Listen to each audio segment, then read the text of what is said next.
जिसका अर्थ है कि वाराणसी नगर प्रशासन की मुद्रा के मंत्री और सेनापति की मजार है ये, है ना। वाराणसी शहर के विकास में उनका बहुत बड़ा योगदान था। तो ये कितने सौ वर्ष पुराना इतिहास है जिसे इस परिसर ने जीवित रखा हुआ है। आप सभी को प्रणाम निवेदित करती हूँ, हृदय से स्वागत करती हूँ।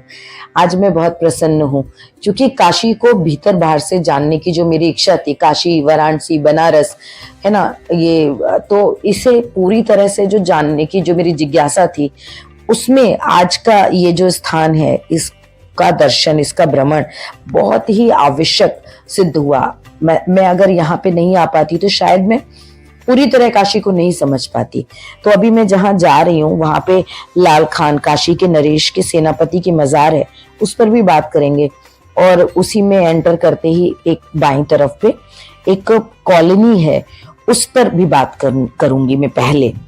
तो ये जो कॉलोनी है इस परिसर में, ये पुरातात्विक उत्खनन से प्राप्त इस स्थान की जो पहचान है वो काशी महाजनपद की राजधानी के रूप में की गई है।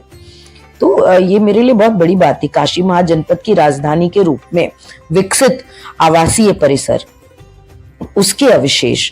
तो हुआ ये था ना कि 1940 में यहाँ पे काशी रेलवे स्टेशन का जब निर्माण हो रहा होगा, तो ये देखिए मैं टिकट लेकर स्कैन करा के अंदर एंटर कर गई हूँ। तो हाँ, तो 1940 में जब रेलवे स्टेशन का निर्माण हो रहा था तो मिट्टी की कटाई के दौरान ना बहुत पुरानी चीजें मिल रही थी।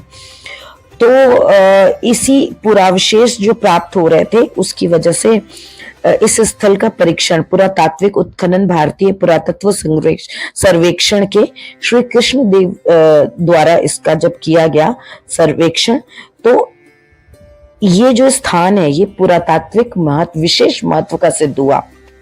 और इसमें जो संरचनाएं देख रहे हैं ना आप, ये जो नीचे ये ईंटों की जो रचनाएं हैं, ये मुख्यतः आवासीय हैं।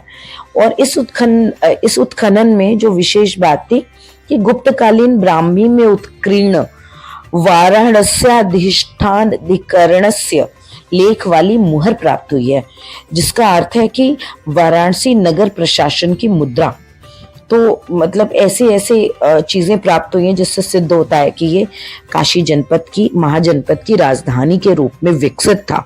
मतलब इतना विकसित था, इतनी सिस्टमैटिक सुव्यवस्थित आवासीय परिसर का निर्माण होना अपने आप में मेरे लिए तो बड़ी बात थी। तत्पश्चात इस स्थल का जो विस्तृत उत्खनन है वो 1960 ईस्वी से 1969 ईस्वी के मध्य काशी हिंदू विश्वविद्यालय के डॉक्टर A.K. नारायण और डॉक्टर T.N. राय के निर्देशन में किया गया था। उत्खनन से प्राप्त जो पुरावशेष थे ना, उनके आधार पर इसकी प्राचीनता 8वीं सदी ईस्वी पूर्व महाजनपद काल से 18वीं सदी ईस्वी मध्य युग के बीच की सिद्ध हुई, जिसे 6 सांस्कृतिक काल क्रमों में विभाजित किया गया। मतलब कितना पुराना स्थल। तो ये एक बात हो गई। अब इसी परिसर के दूसरी तरफ हम आते हैं। तो ये जो सफेद रंग की इमारत दिख रही है ना, ये लाल खान मतलब 1940 के आसपास जो काशी के राजा बलवंत सिंह थे, उनके मंत्री और सेनापति की मजार है ये, है ना। मतलब मंत्री और सेनापति दोनों थे वो एक साथ। तो 1707 में औरंगजेब की जब मृत्यु हुई तो उसके बाद शक्तिशाली मुगल साम्राज्य तो बिखरने लगा और बाकी जो राज्य थे उन्होंने अपनी स्वतंत्रता की घोषणा आरंभ कर दी। उसी समय वाराणसी मीर रुस्तम अली के संरक्षण, मतलब उस समय जब ऐसा हो रहा था तब ये जो वाराणसी है ये मीर रुस्तम अली के संरक्षण में था, जिन्होंने संपत्ति को अपनी मासाराम नामक स्थानीय ब्राह्मण को सौंप दिया, जिससे स्वतंत्र बनारस राज्य का गठन हुआ। बलवंत सिंह मासाराम के बेटे थे, जिन्होंने 1740 में अपनी पिता की मृत्यु के बाद बनारस राज्य का नियंत्रण संभाला था। और जो लाल खान थे ये उनके सेनापति थे। ये अपनी बहादुरी और वीरता के साथ साथ कानून का सख्ती से पालन करवाने वाले के रूप में जाने जाते थे। मतलब कहा जाता है कि ऐतिहासिक तथ्य कहते हैं कि वाराणसी शहर के विकास में उनका बहुत बड़ा योगदान था।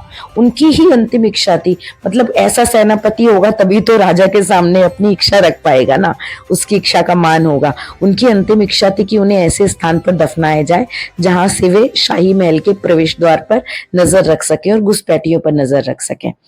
तो उन्हें यहाँ पर उनकी अंतिम इच्छा का पालन करते हुए उन्हें यहाँ पर दफनाया गया। और उसके बाद में उनके परिवार के अन्य लोगों के मकबरे भी यहाँ पर बने, आपने अभी देखा होगा। और ये सामने देखिए सिंबल दिख रहा है ना नमस्कार का, तो ये नमो घाट है, ये मोदी जी ने बनवाया है। और ये भी बहुत सुंदर है, बहुत विकसित घाट है, बहुत बड़ा है। यहाँ पे बहुत सारी कल्चरल एक्टिविटीज होती रहती हैं, नया डेवलपमेंट है। तो कभी आप बनारस आइए ना तो इन दोनों स्थान पर जरूर जाइए।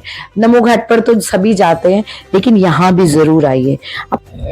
और ये जो लाल खान का मकबरा है ना, इसको 250 साल के करीब हो चुके, तो 250 साल के इतिहास का मुंह गवाह बना हुआ है। और वो जो अभी आवासीय परिसर दिखाया काशी की जो राजधानी का, तो ये कितने 100 वर्ष पुराना इतिहास है जिसे इस परिसर ने जीवित रखा हुआ है। तो काशी आइए तो मंदिरों के दर्शन अवश्य कीजिए, घाटों पर जाइए, लेकिन इस ऐतिहासिक महत्व के स्थान पर भी आइए, है ना। पौराणिक महत्व के स्थानों पर तो जाते हैं और जाना भी चाहिए, मतलब पूरे शहर को जज्ब कीजिए, तब जाकर पूर्णता के साथ, ईश्वर को भी पूर्णता में ही ईश्वर का वास है ना, अधूरा ज्ञान अति दुखदाई। तो मुझे लगता है कि ये जो मैं देख कर आई हूँ, ये मेरे लिए तो बहुत काम की यात्रा रही। और मुझे यकीन है कि आप लोग भी यहाँ आएंगे तो आपका भी बहुत ज्ञानवर्धन होगा। तो अब इसी के साथ मिलती हूँ अगले वीडियो में, किसी नए स्थान पर आपको अपने साथ यात्रा पर लेके चलूँगी। तब तक अपना खूब खूब खूब ध्यान रखिए। धन्यवाद।